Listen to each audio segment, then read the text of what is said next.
감사합니다. 오늘 말씀의 제목은 하나님의 인자하심과 존엄하심이라는 제목으로 하나님 말씀 함께 나누도록 하겠습니다.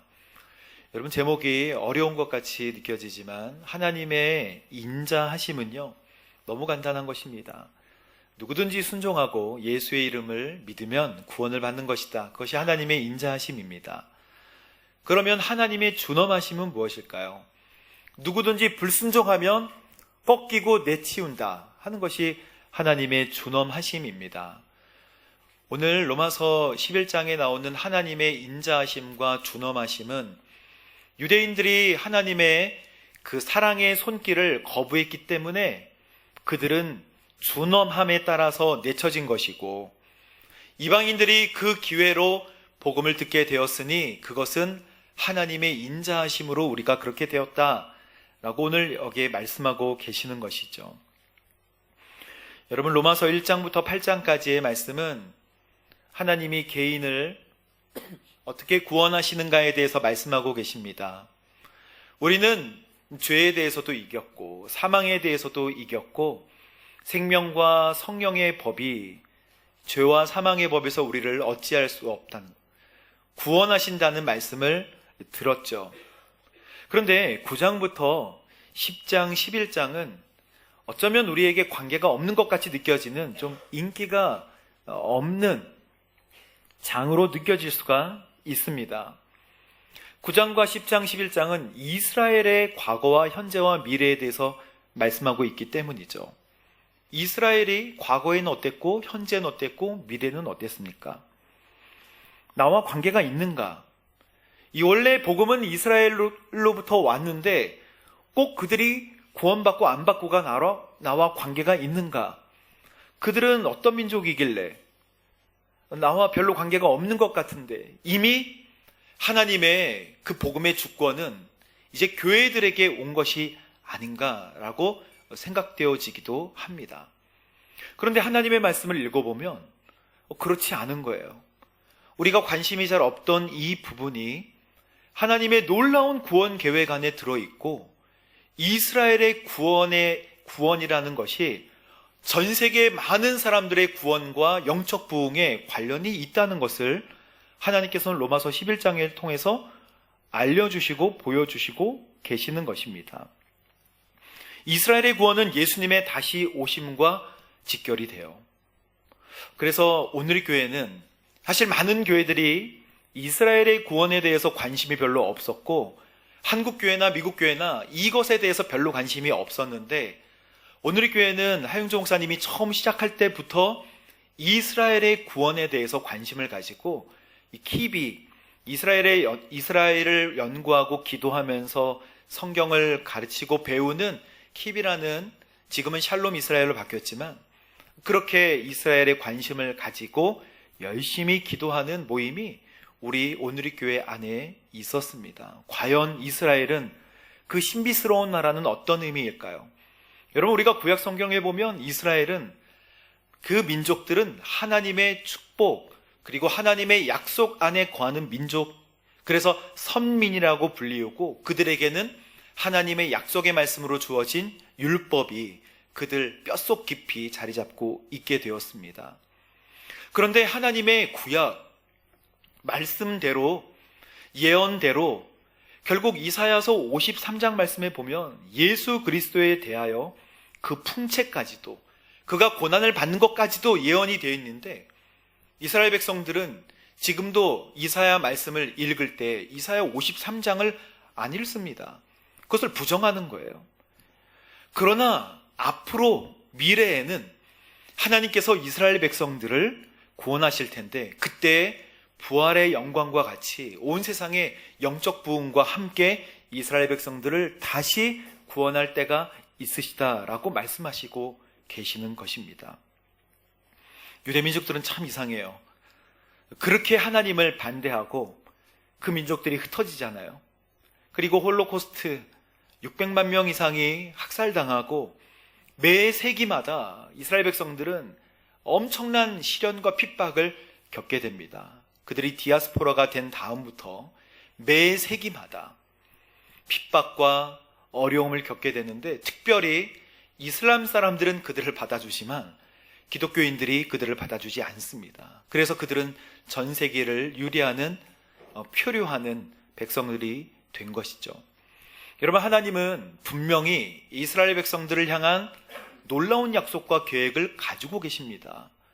그런데 우리는 그들은 그 약속을 가지고 계시는데 오늘 그 약속은 우리에게 왔지라고 생각하고 끝내버리거든요.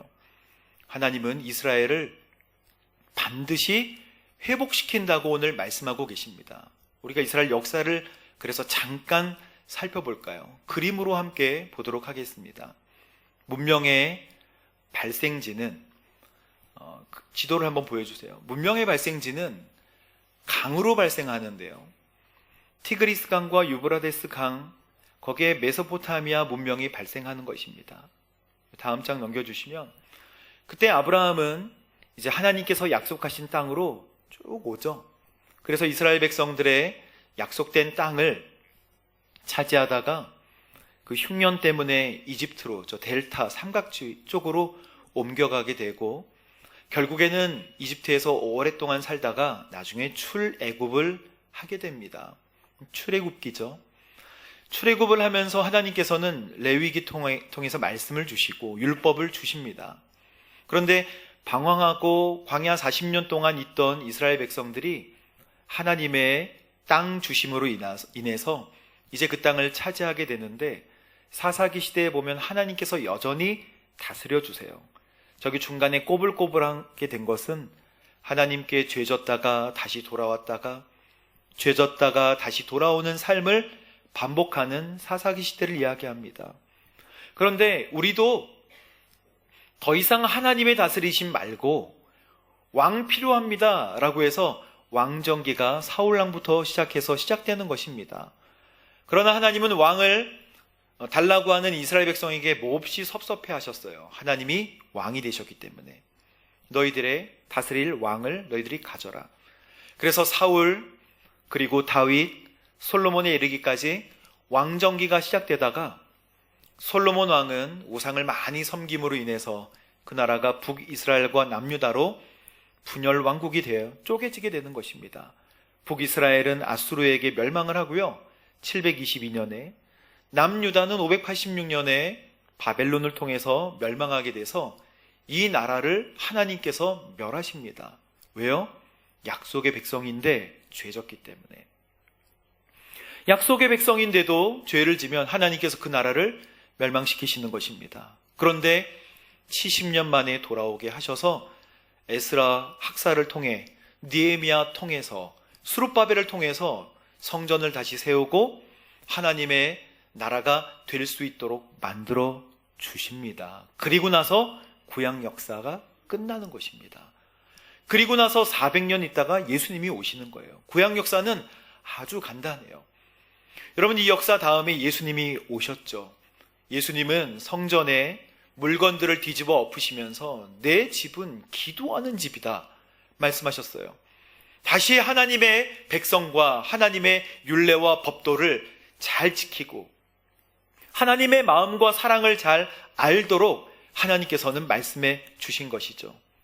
그러나 이스라엘 백성들은 예수님이 책망하시는 것 같이 그 마음속에 하나님의 사랑으로 오신 예수님을 거부했어요. 그래서 이 나라는 여러분 멸망합니다. 또 AD 70년에 티투스 장군 통해서 이 나라가 대파가 되고 성전은 서쪽 벽 하나만 남고 모든 나라가 무너졌으며 많은 백성들은 이제 디아스포라로 전 세계로 흩어지게 되는 것이죠.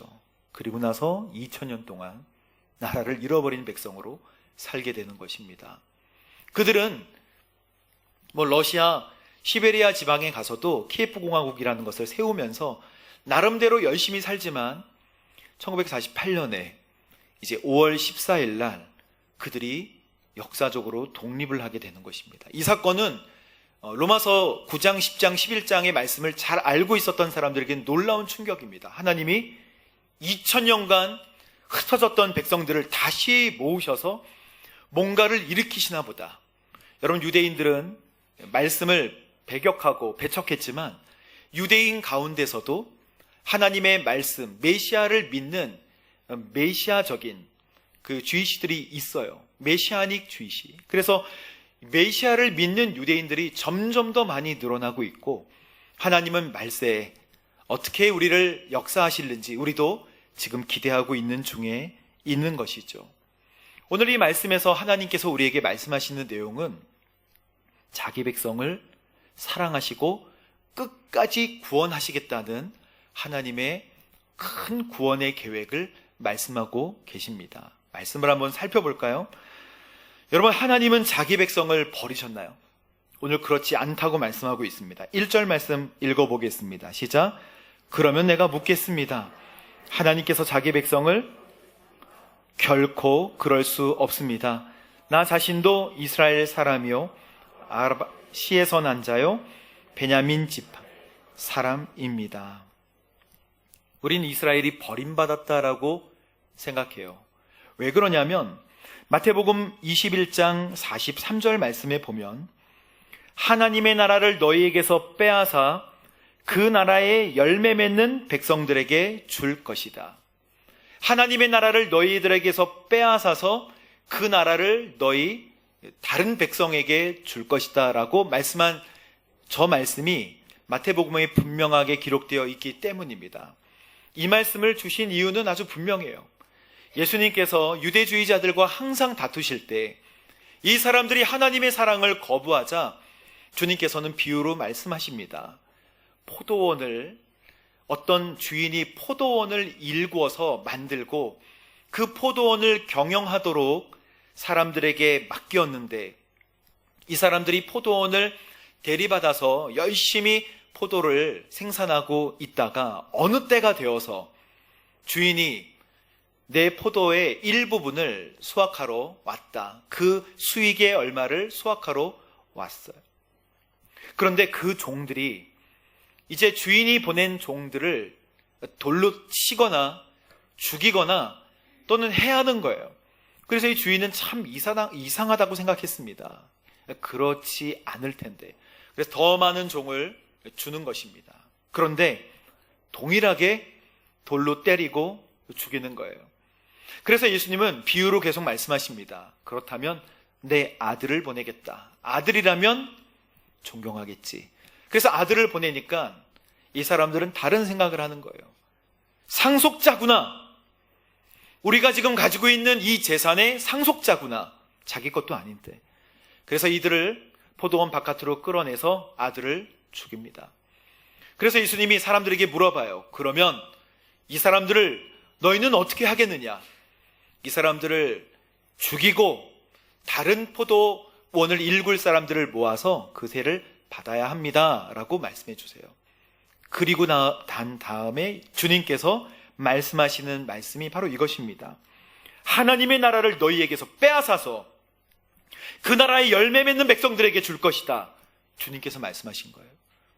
여러분, 이 말씀 때문에 유대인들은 흩어지게 되었고 누가 포도원 그 좋은 과실들을 먹게 되었나요? 바로 저희들 이방인들이 이 열매들을 먹게 된 것입니다. 하나님께서는 그의 사랑을 그 유대인들 말고 이방인 모두에게 전파할 수 있도록 전 세계의 디아스포라를 뿌리시면서 하나님의 말씀이 동으로 서로 그래서 온 세상이 하나님의 복음을 들을 수 있게 만들어 주셨다는 거예요. 하나님은 이스라엘 백성들을 포기하셨는가? 지금 바울은 로마에 편지를 쓰면서 그렇지 않다고 이야기하고 있습니다. 엘리야가 850대 1로 이방 선지자들과 함께 싸웠을 때 멋지게 싸웠죠. 하지만 싸우고 나서 도망갑니다. 그 이세벨이 죽이겠다고 했기 때문에. 그래서 도망가다가 주님, 나밖에 남지 않았거든요. 나는 너무나 두렵습니다 라고 얘기했을 때 염려하지 마라. 내가 너를 위하여 남겨둔 7,000명이 있다. 여러분, 7이라는 숫자는 완전 숫자잖아요. 그리고 1,000명은 많다라는 뜻입니다. 그러니까 내가 복음을 위하여, 구원의 계획을 위하여 남겨둔 사람이 완벽하게 많다. 염려하지 마라. 주님께서는 그렇게 말씀하고 계시는 것입니다.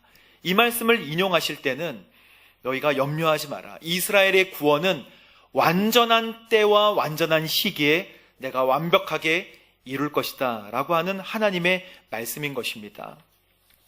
사랑하는 성도 여러분, 하나님은 구원의 계획이 다 있으세요.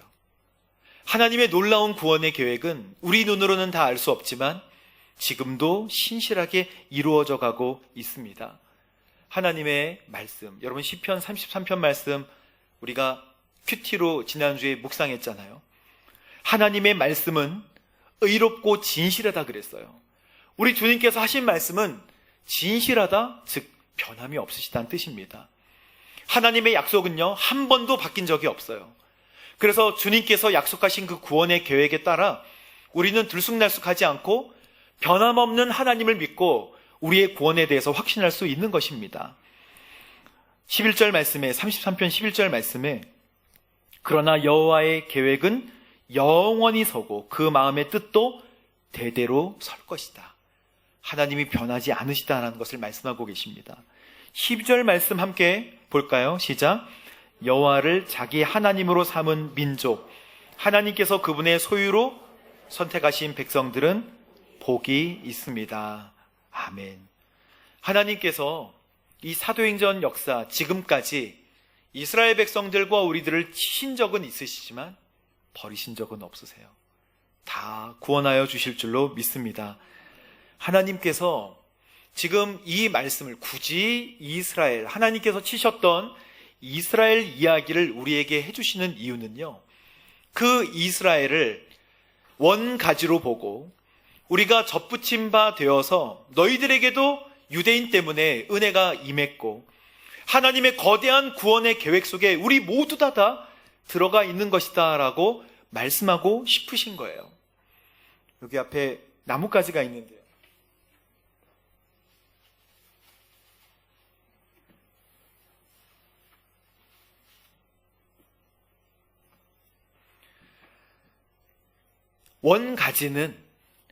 원래 가지는 열매를 잘 맺는 가지였어요.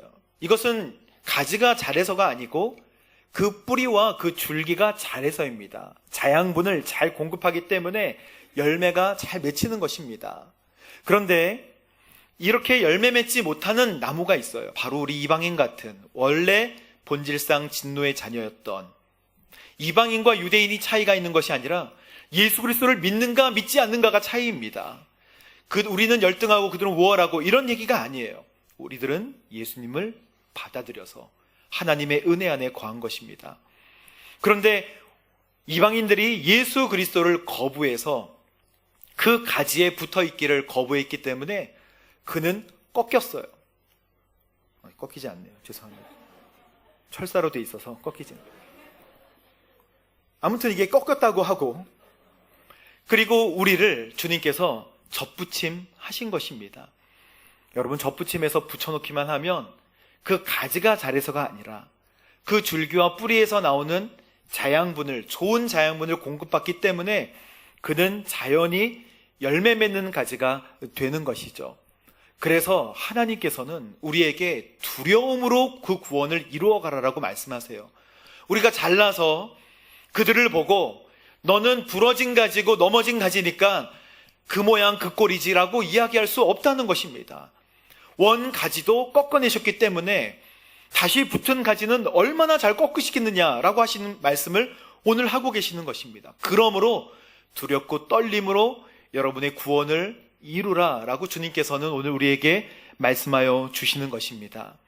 오늘 하나님께서 이방인 교회에 대한 이스라엘의 역할을 몇 가지 말씀하고 계시는데, 첫 번째는 부요함을 주신다는 거예요. 이방인 교회에 이스라엘이 했던 역할은 뭐냐? 이스라엘로 말미암아서 이방인 교회에 엄청난 부요함을 주십니다. 그 말씀이 12절 말씀에 있어요. 함께 읽어보겠습니다. 시작. 그들의 넘어짐이 세상의 부요함이 되고 실패가 이방 사람의 부요함이 됐다면 그들의 충만함은 얼마나 더 큰 부요함을 가져오겠습니까? 아멘. 여러분, 유대인들이 나중에 예수 그리스도를 영접할 때가 분명히 있다고 하나님은 말씀하십니다. 그런데 그때 엄청난 부흥의 역사가 일어나게 될 것이고 성령 충만해질 때 교회마다 더 큰 부요함들이 생길 것이다 라고 하시는 하나님의 말씀입니다.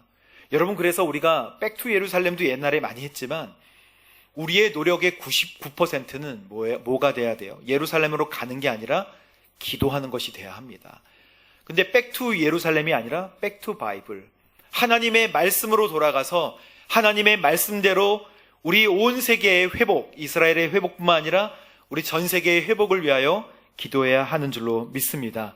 하나님은 반드시 부요함을 허락하여 주신다는 거예요. 두 번째는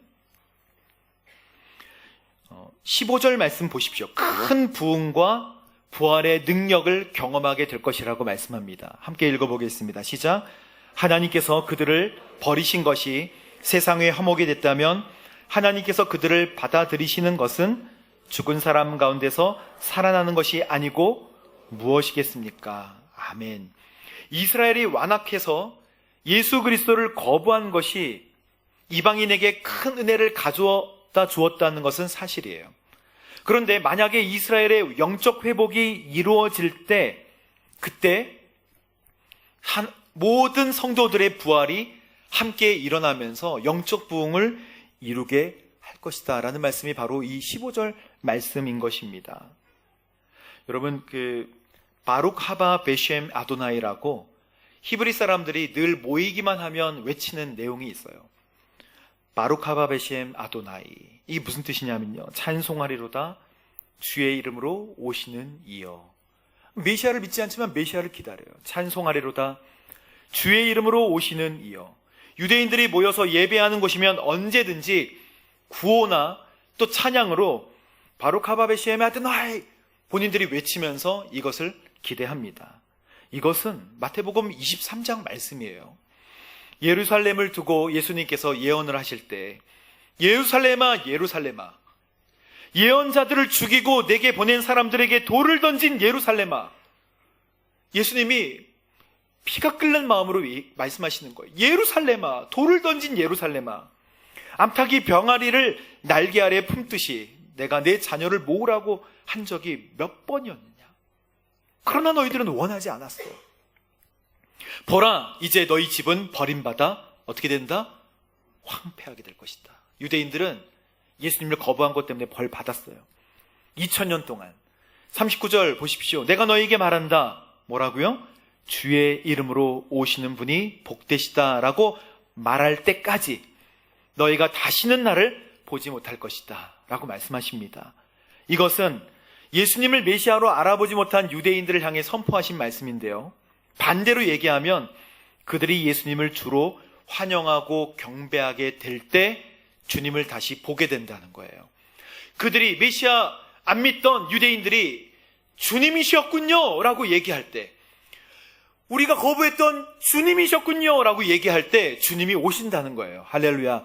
그래서 이스라엘의 구원은 하나님이 오실 때와 관련이 있다는 거예요.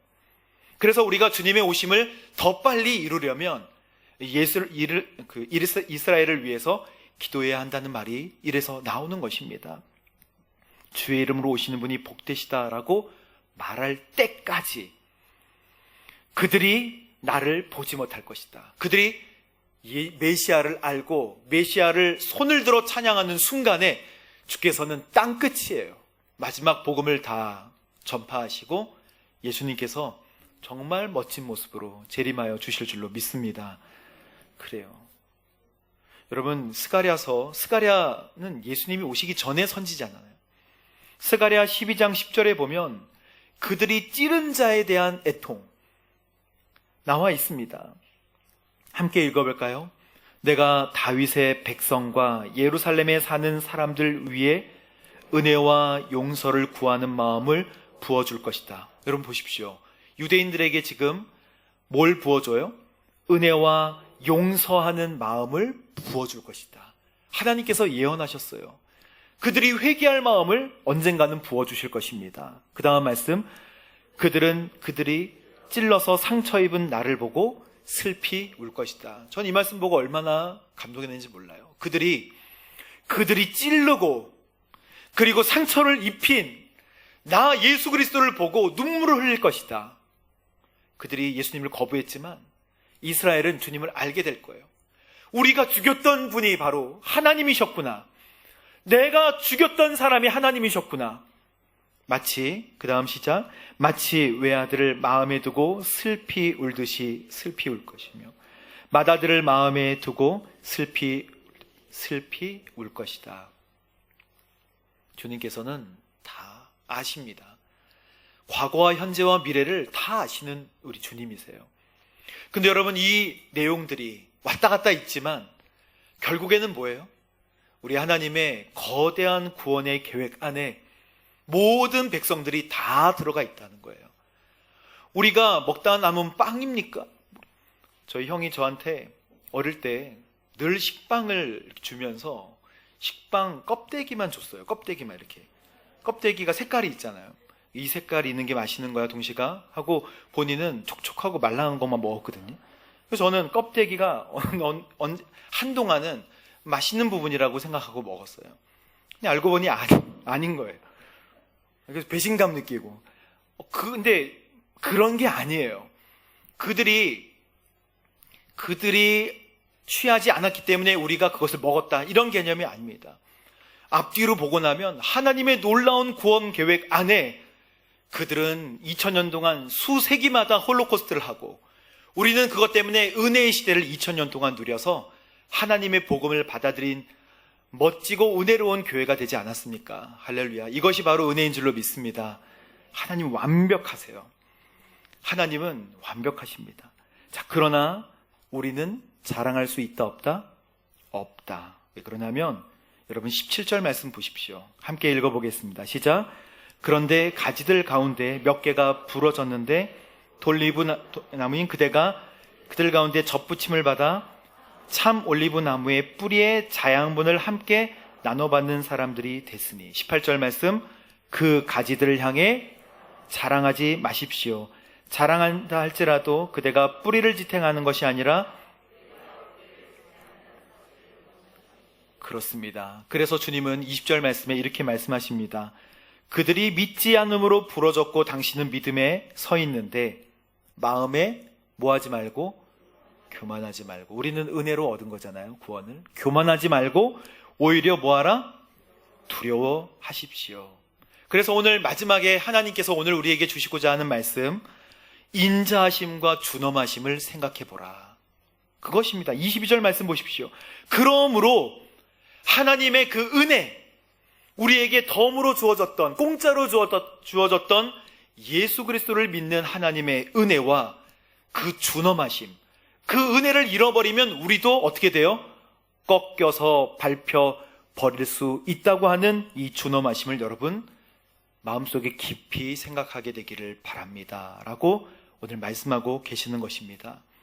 사랑하는 성도 여러분, 빌립보서 2장에 바울이 감옥에서 빌립보 성도들에게 하는 말씀이 있는데요. 사랑하는 자들아, 너희가 나 있을 때뿐 아니라 더욱 지금 나 없을 때에도, 내가 감옥에 있으니까 나 없을 때에도 항상 복종하여서 두렵고 떨림으로 너희의 구원을 이루어가라. 아멘. 따놓은 당상이다 라고 하지 마십시오. 우리의 노력으로 얻은 구원도 아니고 우리의 열심히 한 봉사로 얻은 구원도 아니잖아요. 그냥 주어졌고 은혜로 주어진 것이잖아요. 그래서 감사함으로 받을 수밖에 없고 구원을 두렵고 떨림으로 어떻게 하라? 이루어가라라고 말씀하고 계십니다. 구원을 이루어가라. 여러분, 우리에게 주신 구원 얼마나 감사한가요? 여러분, 주님께 열심히 봉사하십시오. 그리고 주님을 바라보시고 고대하십시오. 짧은 인생이지만 여러분의 인생을 영원한 삶에 투자하시게 되기를 주님의 이름으로 축복합니다. 우리 함께 기도하겠습니다. 아버지 하나님, 감사합니다. 하나님께서 오늘 주신 이 말씀대로 하나님의 인자하심과 준엄하심이 얼마나 크고 감사한지요. 하나님, 우리가 접붙임 바 되었으니 감사함으로 하나님께 두려움과 떨림으로 우리의 구원을 이루어갈 수 있도록 주님 인도하여 주옵소서. 그리고 저희들에게 주신 이 복음으로 말미암아 아직도 복음을 듣지 못한 많은 사람들에게 하나님의 복음을 증거하는 거룩한 민족, 거룩한 교회, 거룩한 성도 되게 하여 주옵소서. 예수님의 이름으로 기도합니다. 아멘.